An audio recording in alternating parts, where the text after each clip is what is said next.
Physics में क्या है कि थ्योरी तो एकदम क्लियर होना चाहिए। किसी भी टॉपिक का जो थ्योरी है एकदम उसको बहुत नॉर्मल ढंग से क्लियर कर देना है कंसेप्ट।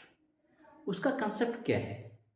बहुत सारे ऐसे कंसेप्ट हैं हम लोग के घर में रोज यूज होता है, प्रैक्टिकली हम लोग उसको यूज करते हैं। और घर में बहुत सारे प्रैक्टिसेस ऐसे हैं that is the based on physics. Simple सा बात हम लोग दें, फ्रिक्शन टॉपिक जो है हम लोग के पास यहाँ फ्रिक्शन। अगर फ्रिक्शन टॉपिक की बात करें तो डेली ये फ्रिक्शन टॉपिक यूज करते हैं हम लोग। एप्लीकेशन क्या है फ्रिक्शन का, यूजेस क्या है, ठीक है, उसके लॉज को फिजिक्स के टर्म में हम लोग पढ़ते हैं। लेकिन फ्रिक्शन जब हम सरफेस पर चल रहे होते हैं, मूव कर रहे होते हैं, तो उस समय भी क्या है, फ्रिक्शन काम कर रहा होता है। प्रैक्टिकली समझिए, जहाँ पर फ्रिक्शन कम होता है, रफनेस कम होता है, स्मूथनेस ज़्यादा होता है, वहाँ पर स्लिप होने का चांस ज़्यादा हो जाता है। तो हमारे सेफ्टी के लिए फ्रिक्शन चाहिए। इसी तरीका से ब्रेक हम लोग अप्लाई करते हैं। ब्रेक में क्या यूज होता है? फ्रिक्शन यूज होता है। हैंड में हम लोग किसी चीज को पकड़े हुए, तो ये क्यों है? अगर फ्रिक्शन नहीं होता है हमारे हाथ में ना, तो स्लिप कर जाता सीधा।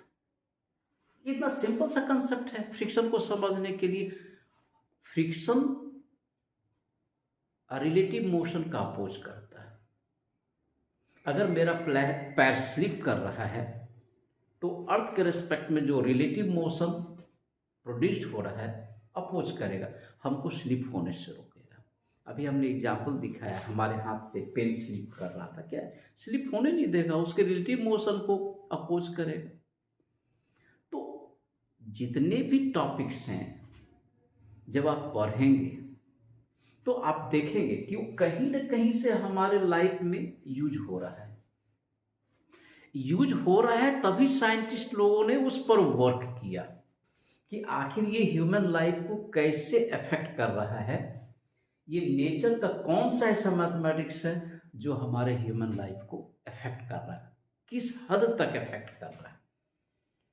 उसी को मैथमेटिकली लॉज ऑफ फ्रिक्शन या दूसरे चैप्टर में एसोसिएटेड लॉज, उस चैप्टर्स का मैथमेटिकली रिप्रेजेंट करके पढ़ना है।